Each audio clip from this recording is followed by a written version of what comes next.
เราทั้งหลายในฐานะเป็น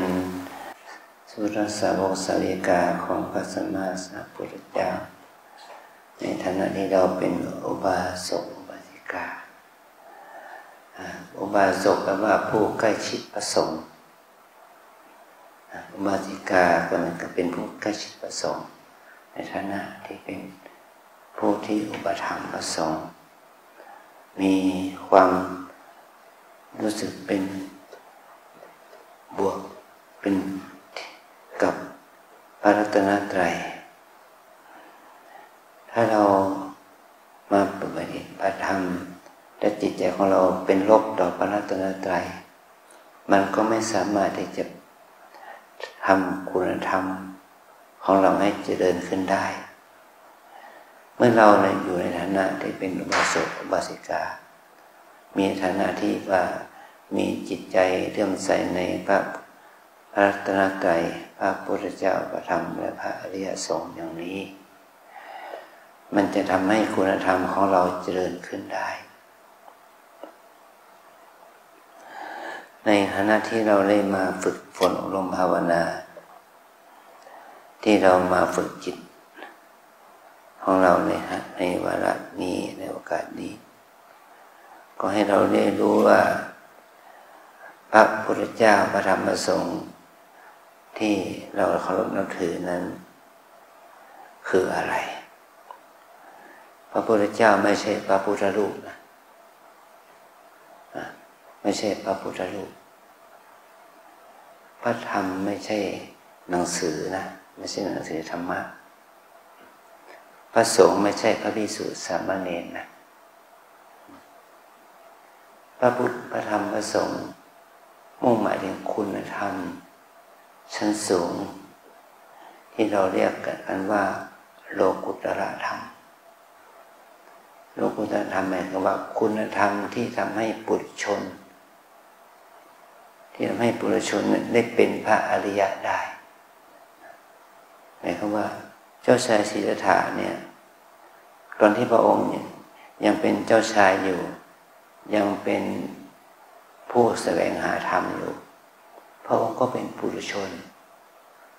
พระองค์ใช้เวลาถึง6 ปีฝึกฝนอบรมพระองค์จุดถึงมีปัญญาเข้าถึงสัจธรรมอันประเสริฐทำให้พระองค์ในฐานะใหม่เป็นพระพุทธเจ้าทำที่ทำให้พระองค์ได้เข้าถึงความได้ถึงสถานะใหม่เป็นพระพุทธเจ้านี่พระองค์ได้พัฒนาอะไรพัฒนาปัญญา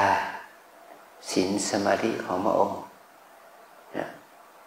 ปัญญาศีลสมาธิของพระองค์นั้นนี่แหละที่เกิดขึ้นนั่นแหละทำให้พระองค์เป็นพระพุทธเจ้าพระพุทธเจ้านั้นมีฐานะมีคุณโดยย่อ3 ประการนะครับว่ามีพระปัญญาคุณมีพระบริสุทธิ์ที่คุณมีพระมหากรุณาธิคุณนะที่เราเรียกกันว่าพระพุทธเจ้าหรือพระสัมมาสัมพุทธเจ้าที่เราเรียกกันว่าพระบรมศาสดาเพราะว่าพระองค์มีพระคุณ3 ประการ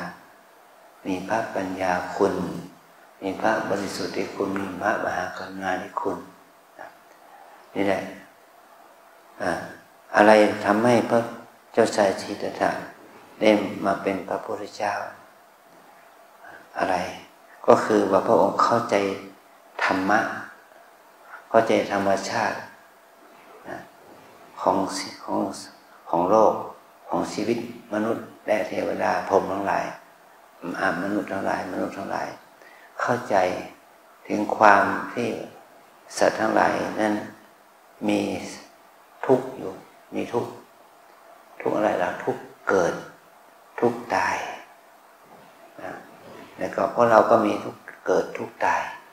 เริ่มมีทุกข์พิเศษขึ้นมาทุกข์แก่ทุกข์เจ็บอีกต่างหากนะทุกข์แก่ทุกข์เจ็บอาการแก่อาการเจ็บเนี่ยเราทั้งหลายมีอยู่ไหมเราจะเป็นสาวเป็นนางเป็นหนุ่มแค่ไหนก็ยังมีความแก่ความเจ็บเนี่ยเรามีความทุกข์เกิดมาแล้วเรารอวันตายนะคุณหมอนะ เราจะต้องรอวันตายเราต้องแก่เราต้องเจ็บอาการแก่อาการเจ็บมันเป็นเครื่องแสดงให้เราเห็นว่าสังขารไม่เที่ยงสังขารคือร่างกายจิตใจเราเนี่ยไม่เที่ยงเป็นทุกข์แปลว่าทนอยู่ในสภาพเดิมไม่ได้เป็นอนัตตาไม่อยู่ในอำนาจบังคับบัญชามันไม่ได้มันมีแต่ความแก่ความเจ็บแล้วก็ความตายเป็นที่สุดเนี่ยพระองค์รู้ถึงทุกข์ที่เป็นตัวสัจธรรมนี้ด้วยเหตุว่าทุกข์นี้พระองค์ก็พิจารณาได้ว่ามันเกิดจากอะไร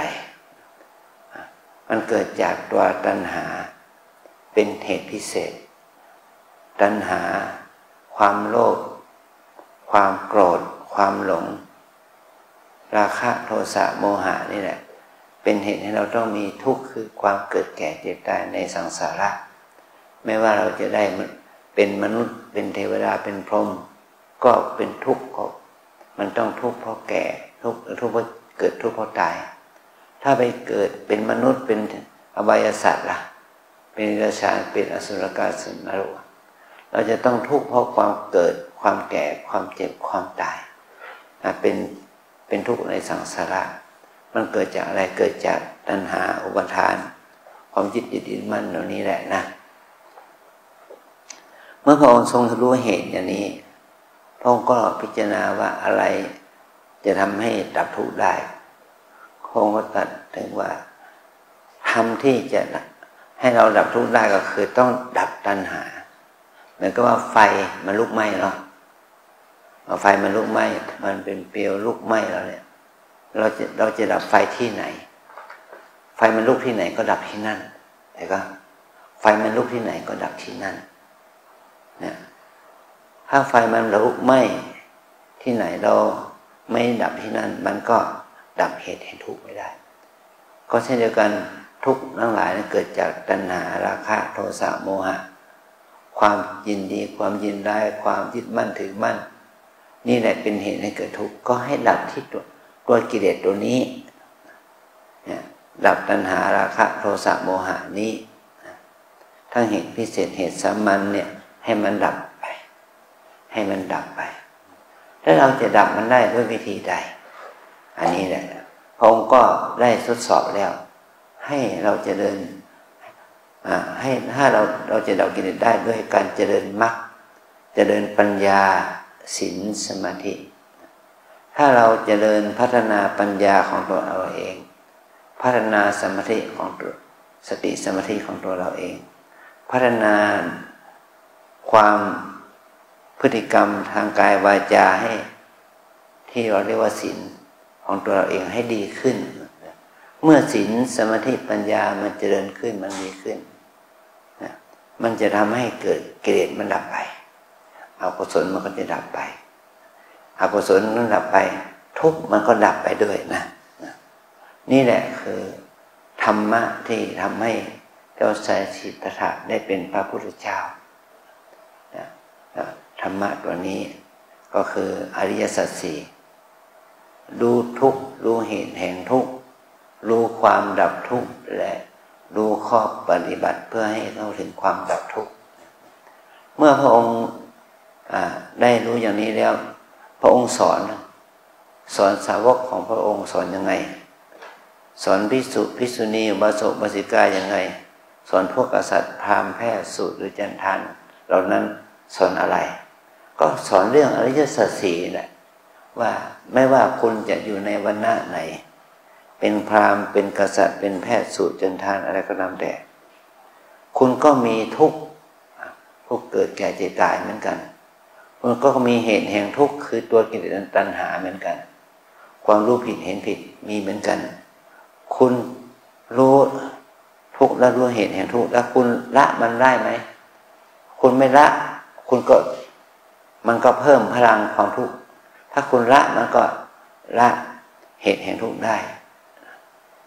เราจะละได้ด้วยยังไงละด้วยการที่เราจะต้องพัฒนาศีลพัฒนาสมาธิพัฒนาปัญญาให้เกิดขึ้นนี่ให้เรารู้นะ ไม่ว่าเราจะมาปฏิบัติธรรม3 วัน5 วัน7 วัน9 วันก็แต่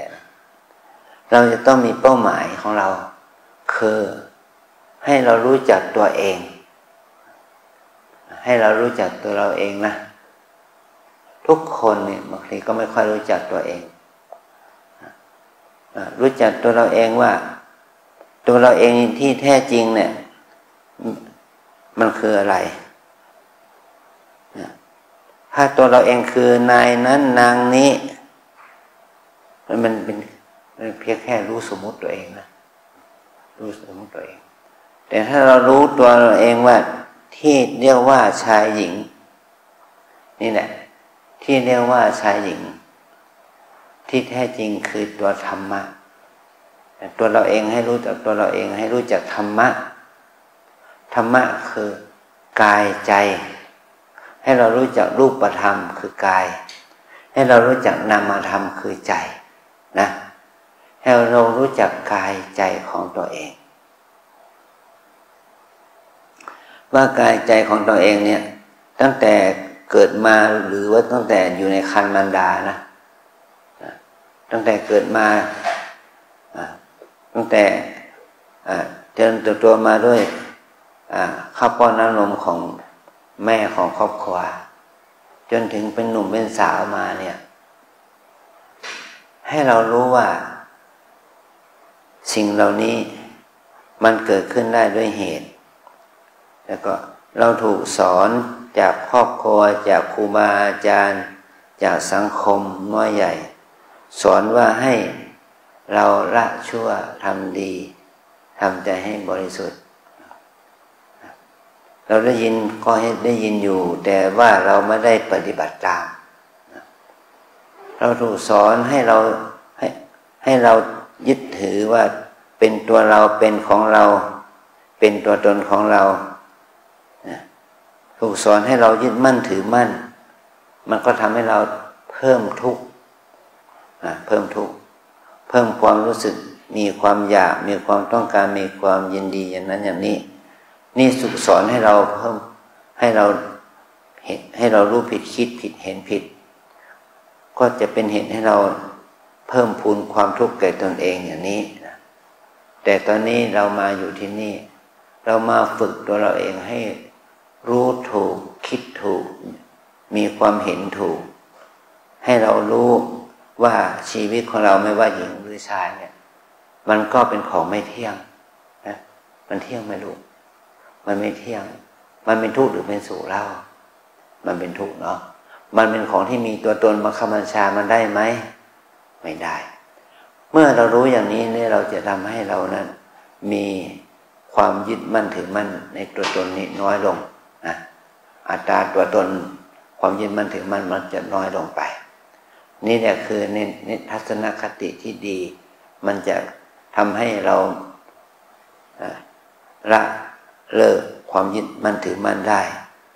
แต่ถ้าทัศนคติที่ผิดมันก็ทำให้เรายึดมั่นถือมั่นมากขึ้นเนี่ยอันนี้แหละเราจะต้องมาฝึกนี่แหละคำสอนที่พระพุทธเจ้าสอนเนี่ยทำให้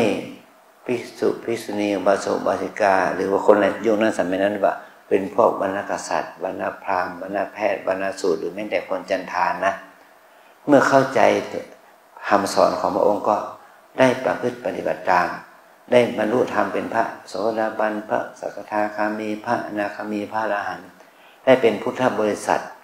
ได้บางคนก็มาได้บวชเป็นภิกษุภิกษุณีอุบาสกอุบาสิกานะถึงทำให้พระพุทธศาสนาตั้งมั่นยั่งยืนมาจนถึงวันนี้เป็น 2,613 ปีมาแล้วเป็นเวลาของ2,613 ปีมาแล้วตั้งแต่พระองค์ตรัสรู้ถ้านับตั้งแต่พระองค์ปรินิพพานก็ 2,568 ปีมาแล้วเนาะก็ยังมีพระพุทธศาสนาอยู่ด้วยเหตุนี้แหละคนในหมู่มากในโลกนี้นะ 7,000 กว่าล้านคนเนี่ยที่จะได้เรียนรู้ได้ฝึกได้เรียนรู้ได้รับฟังคำสอนได้อ่านได้ศึกษาหลัก อริยสัจธรรมเนี่ยมันมีกี่สิบล้านคนมันมีกี่ร้อยล้านคนบุคคลที่มีทะเบียนเป็นชาวพุทธทั่วโลกเนี่ยมีประมาณ500 ล้านคนแต่คนอีกประมาณ6,500 ล้านคนล่ะเขาไม่ได้ศึกษาเขาไม่ได้เรียนเขาไม่ได้มีความเชื่อในคำสอนพระพุทธเจ้าอันนี้แหละจึงเป็นเหตุให้คนที่มีมิจฉาทิฏฐิครองโลกครองจักรวาลครองโลกนะเนี่ยเพราะเหตุนี้โลกนี้จึงมีความทุกข์เพราะการเบียดเบียนกันฆ่าฟันกันทะเลาะเบาะแว้งกันทำสงครามกันนะทำสงครามว่าสงครามโดยอาวุธทหารทำสงครามการค้าทำสงครามทุกอย่างก็เกิดจากมิจฉาทิฏฐิว่าเราเป็นเราเขาเป็นเขานี่แหละความคิดผิดเห็นผิดมันจึงเกิดขึ้นมีการได้เปรียบเสียเปรียบกันอย่างนี้นี่เพราะเห็นนี้เราจึงโชคดีนะที่เราเป็นชาวพุทธแม้ว่าเราจะเป็นชนกลุ่มน้อยนะประมาณ500 ล้านคนแต่คนกลุ่มน้อย500 ล้านคนเนี่ยคนที่มีสัมมาทิฏฐิมีความเห็นที่ถูกต้องยิ่งขึ้นก็คือว่าพวกที่ได้เห็นว่าชีวิตนี้เป็นทุกข์เหตุแห่งทุกข์คือกิเลสตัณหาเราจะดับทุกข์ได้ต้องดับด้วยกิเลสตัณหาวิธีดับก็คือเจริญศีลสมาธิปัญญาเจริญวิปัสสนากรรมฐานเนี่ยมันมีน้อยนิดนะจาก500 ล้านคนก็มันมีประมาณสัก1 ล้านคนจะถึงไหมเนี่ยนะมีประมาณ499 ล้านคนนั่นแหละก็คือเป็นชาวพุทธที่ยังไม่รู้วิธีการพัฒนาจิตของตัวเองไม่รู้วิธีพัฒนาจิตใจให้เราระงับดับขัดเกลากิเลสของตนเองเป็นเสียส่วนมากอันนี้เนี่ยเพราะเห็นนี้นะถ้าพวกเราชาวพุทธเนี่ยที่เป็นพุทธศาสนิกชนโดยเฉพาะในประเทศไทยเนี่ยประมาณสัก60 ล้านคนเนี่ยมีไหมที่จะมาปฏิบัติธรรมกรรมฐานอย่างพวกเรานี่เป็นต้นนะจาก60 ล้านคนนี่จะมีสักล้านคนไหมที่จะมาปฏิบัติธรรมในวันนี้มันก็ไม่ถึงทั่วประเทศไทยเนี่ย60 กว่าล้านคนเนี่ยที่มาปฏิบัติกรรมฐานที่มาภาวนาเนี่ยทั่วประเทศไทยเนี่ยมีไม่ถึง100,000 คนถ้าเราจะพูดให้ละเอียดจริงๆก็คือมันมีไม่ถึง10,000 คนนะเนี่ยที่วัดเราเนี่ยเดี๋ยวนี้มีนักปฏิบัติธรรมทั้งชาวไทยชาวต่างประเทศทั้งหญิงทั้งชายทั้งพระทั้งโยมเนี่ยมี100 กว่าคนนะมี100 กว่าคนเท่านั้นทั่วเชียงใหม่ก็จะมีผู้ปฏิบัติธรรมอยู่ในวัดเนี่ยทั่วจังหวัดเชียงใหม่วัดในจังหวัดเชียงใหม่มี 1,500 กว่าวัดนะแล้วมีคนที่มาปฏิบัติธรรมในวัดเหมือนกับวัดเราเนี่ยมีไม่ถึง500 คนนะมีไม่ถึง500 คนนี่แหละเห็นว่าประชาชนชาวเชียงใหม่เชียงใหม่มีประมาณ1,500,000 คนนะ1,450,000 คนแต่คนมาปฏิบัติธรรมที่วัดตั้งใจวัดใจตัวเองตั้งใจวัดใจตัวเองที่อยู่ในวัดเป็นต้นนะก็มีไม่ถึง500 คนอันนี้มันเป็นจำนวนน้อยนิดนะคนที่จะได้มาปฏิบัติอย่างนี้นะขอให้เราทั้งหลายได้มีความภูมิใจเถิดว่างานที่เราทำนี้ไม่ใช่งานของคนอื่น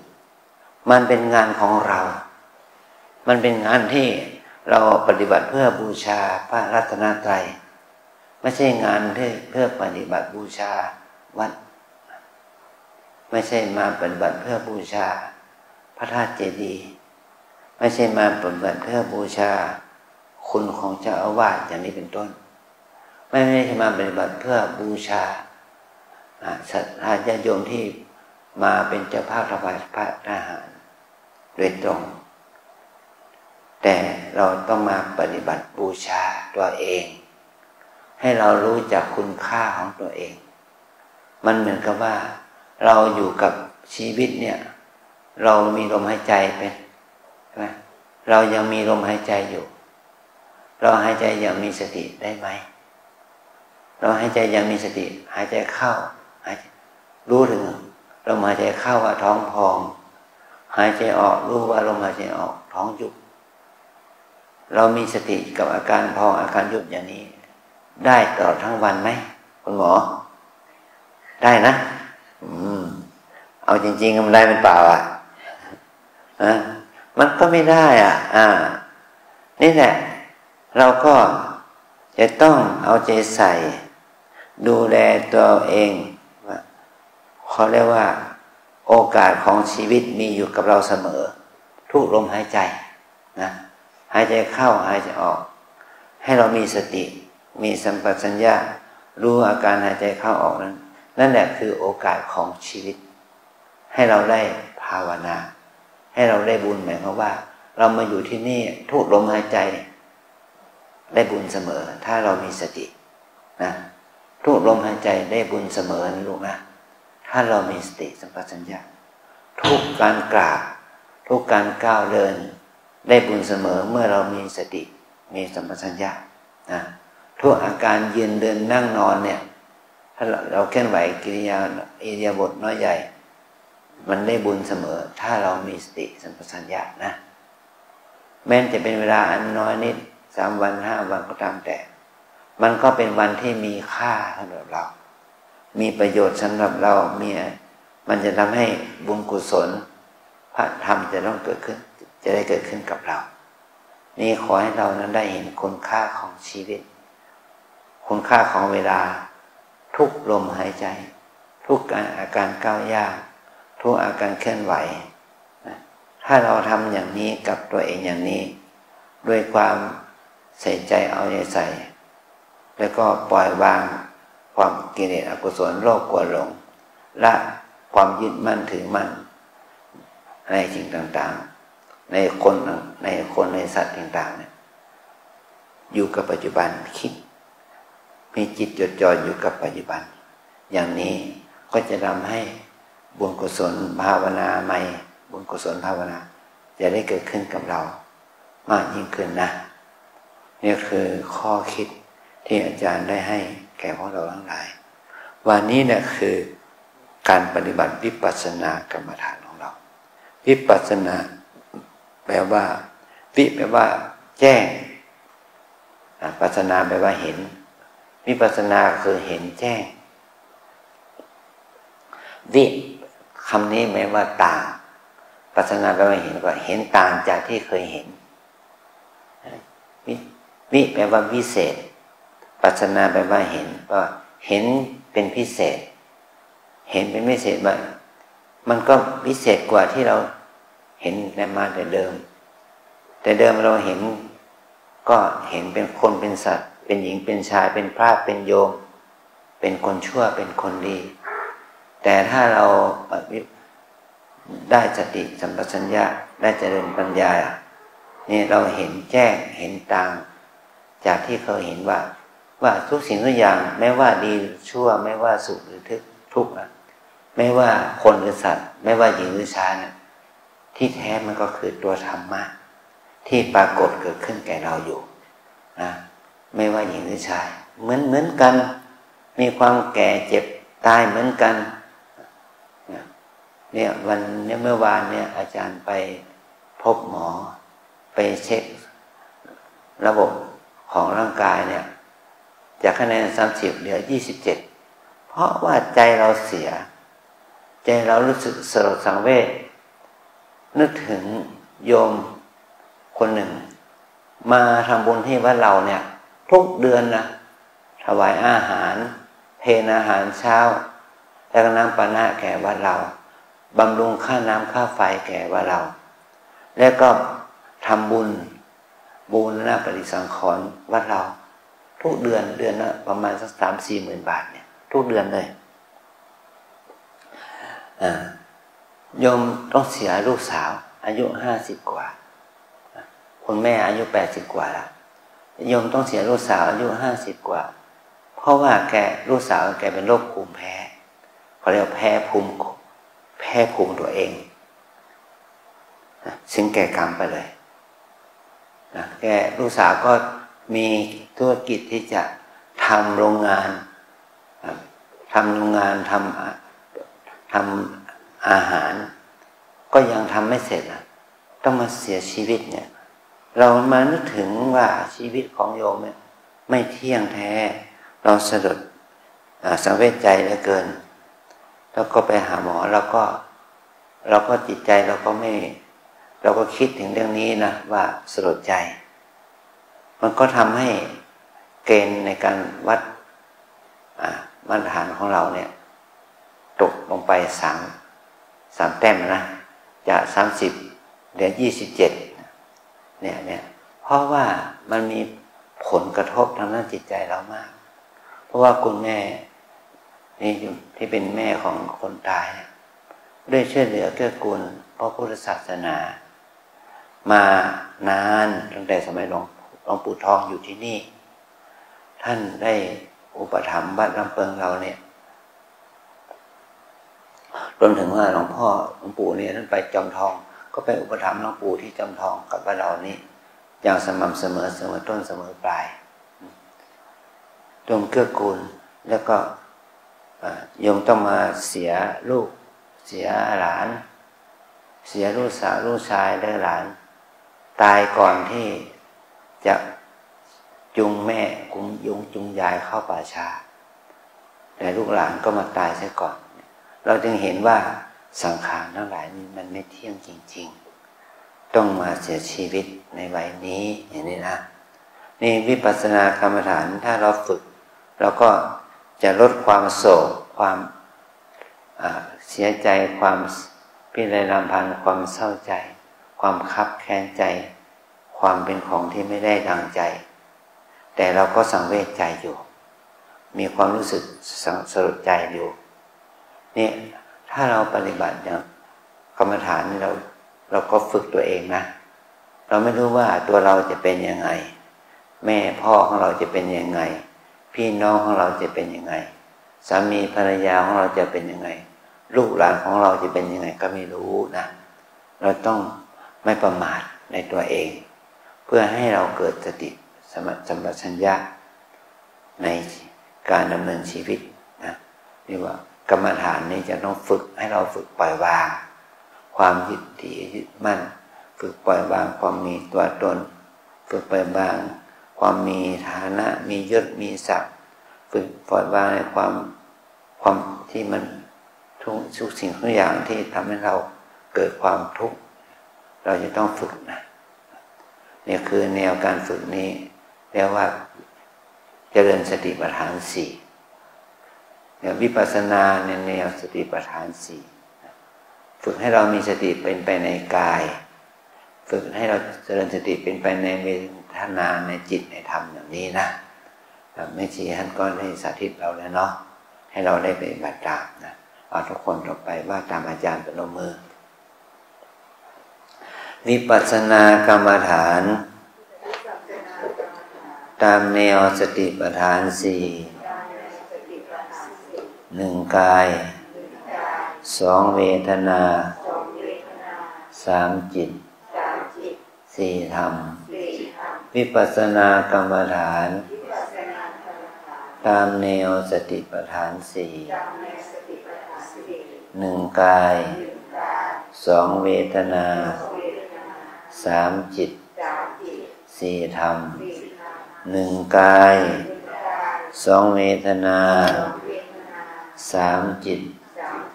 4 ธรรมกายเวทนาจิตธรรมกายเวทนาจิตธรรมจำไว้นะกรรมฐาน4 ตัวแต่ก็ว่าเรามาฝึกให้เรามีสติมีสมาธิมีความเพียรประคองจิตให้อยู่กับกายให้เรามีสติมีสมาธิมีความเพียรให้จิตของเราอยู่กับเวทนาให้อยู่กับจิตและก็อยู่กับธรรมอยู่กับกายยังไงล่ะก็เหมือนกับว่าตั้งแต่เราไม่ชี้ขั้นสาธิตเนี่ยสอนให้เรากราบอัญชลีบรรดาอภิวาทแล้วก็สอนให้เรากราบสติปัฏฐานเนาะพลิกน้อพลิกน้อพี่น้อฝึกให้เรามีสติกับการเคลื่อนไหวมือฝึกให้เรามีสติมีสมาธิเป็นคณิกะสมาธิและมีความเพียรกับการเคลื่อนไหวมือเคลื่อนไหว ลำตัวเคลื่อนไหวร่างกายเคลื่อนไหวการเดินจงกรมนะโดยการเดินเคลื่อนไหวเท้ามีสติอยู่กับการเคลื่อนไหวการหันกลับการหยุดมีสติกับการที่เราลงนั่งมีสติอยู่การหายใจเข้าออกดูให้เราฝึกให้เรามีสติอยู่กับการหายใจเข้าออกดูอาการพองอาการหยุดอย่างนี้นะ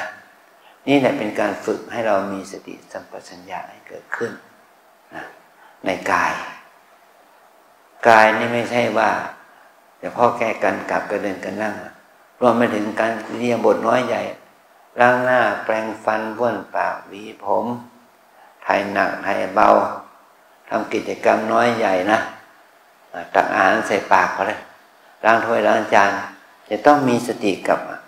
อาการของกายตั้งแต่ตื่นนอนไปจนถึงหลับนอนนะขอให้เรามีสติกับการเคลื่อนไหวกิริยาการน้อยใหญ่ว่ากายสักแต่ว่ากายไม่ใช่สัตว์แต่บุคคลตัวตนเราเขาเป็นเพียงแค่อาการของธาตุเย็นร้อนแข็งอ่อนตึงไหวไม่ใช่หญิงไม่ใช่ชายไม่ใช่คนไม่ใช่สัตว์เป็นเพียงแค่รูปธรรมนามธรรมที่มันเกิดขึ้นนี้ตามความเป็นจริงอันนี้เรียกว่าเรามีสติอยู่กับกายอันที่สองให้มีเจริญสติอยู่กับเวทนาคือเราเมื่อเราเดินยืนนั่งอยู่เนี่ยเราจะมีความรู้สึกทางกายปวดเจ็บชาเนี่ยเมื่อยขบทุกข์สุขเกิดขึ้นนะก็ให้เรามีสติกำหนดอาการปวดเจ็บเหน็บชาเมื่อยขบนั้นปวดหนอเจ็บหนอชาหนอเมื่อยหนอทุกข์หนอให้อดทนถ้าไม่ไหวจริงๆก็อยากขยับหนอก็ขยับหนอเปลี่ยนท่าหนอไปแล้วนะให้เรามีสติและให้เรามีความอดทนอดกลั้นให้เรามีสติสัมปชัญญะอยู่กับเวทนาทุกสุขเหล่านั้นนี่เขาเรียกว่าตั้งสติให้จิตให้เราตั้งสติเรารู้อยู่กับเวทนาจะทุกข์จะสุขดีใจเสียใจก็ให้มีสติกำหนดรู้นะอันที่สามตั้งสติอยู่กับจิตนะหมายความว่าเราจิตของเราเนี่ยมันสงบมันนิ่งมันเบามันสบายมันมีสุขอย่างนั้นหรือเปล่ามันมีแต่ความฟุ้งซ่านคิดนึกนะนำมาซึ่งความทุกข์กับเรานี่แหละจึงเป็นเหตุให้เราได้มาฝึกจิตนะถ้าเรามาฝึกจิตแล้วจิตเราสงบไหมมันไม่สงบมันฟุ้งซ่านรำคาญกดเกลียดอะไรสารพัดนะคิดนั้นคิดนี้เมื่อเรารู้อย่างนี้เราต้องมีสติกำหนดจิตของเราคิดหนอฟุ้งหนอรำคาญหนอโกรธหนอเกลียดหนอชังหนอหดหู่หนอเศร้าใจหนอเสียใจหนอกำหนดไปตามอาการนะที่จิตของเรานั้นที่เราสมมุติกันว่าจิตของเรา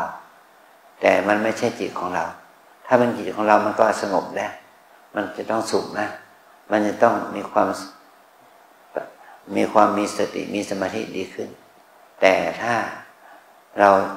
มาเจอสภาพจิตอย่างนี้ก็ให้มีสติแล้วรู้แล้วก็ตัดปล่อยวางเสียให้รู้ว่าจิตมันเป็นอนิจจังเป็นของไม่เที่ยงเกิดได้ดับได้นะเรามาวันทั้งวันมันก็ฟุ้งซ่านถ้าเราฝึกบ่อยๆเข้ามันก็สงบขึ้นได้นะอันที่สี่จิตธรรมานุปัสสนาคือตั้งสติอยู่กับการเจริญสติอยู่กับธรรมก็คือว่าเราทุกคนเนี่ยมาปฏิบัติแล้วเนี่ยตาเห็นหูได้ยินจมูกได้กลิ่นลิ้นได้รสกายได้สัมผัสนะทุกคนมีเนาะถ้าเราไม่มีสติระวังมันจะเกิดความรู้สึกชอบไม่ชอบฟุ้งซ่านรำคาญสงสัยกับรูปเสียงกลิ่นรสสัมผัสเหล่านั้นชอบไม่ชอบฟุ้งซ่านรำคาญสงสัยให้เรามีสติกำหนดอาการเห็นได้ยินกลิ่นรสสัมผัสเหล่านั้นเพื่อเราจะได้เกิดกุศลธรรมขึ้นมาละนิวรณธรรมความชอบไม่ชอบฟุ้งซ่านรำคาญสงสัยเหล่านั้นไปนี่แหละเป็นการฝึกเจริญสติเป็นไปในธรรมคือว่าธรรมชาติที่มีอยู่ที่เรามีอยู่เนี่ยถ้าเราไม่มีสติกำหนดมันก็ก่อให้เกิดอกุศลจิตเกิดความรู้สึกอึดอัดรำคาญทุกข์เพราะว่าเราไม่เคยชินกับความนิ่งความนั่งอยู่นิ่งๆเดินช้าๆแต่เราไม่ชินนะแต่เราชินกับการ เดินไวๆนั่งไม่เป็นสุขนั่นแหละเป็นความเคยชินนะเราจะต้องฝึกนะให้กายใจของที่เราสมมติว่าเป็นหญิงเป็นชายที่เรียกว่าเป็นเขาเป็นเราอย่างเนี้ยให้รู้ว่าอาการเหล่านี้เป็นของไม่เที่ยงเป็นทุกข์เป็นของไม่ใช่ตัวตนบังคับบัญชาไม่ได้อย่างนี้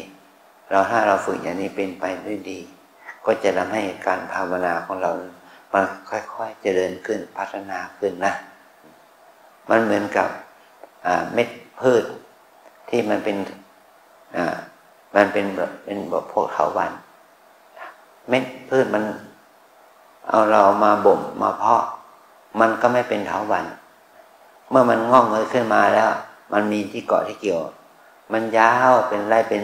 5 วา 10 วา 20 วานะเป็นเถาวัลย์ใหญ่มีราก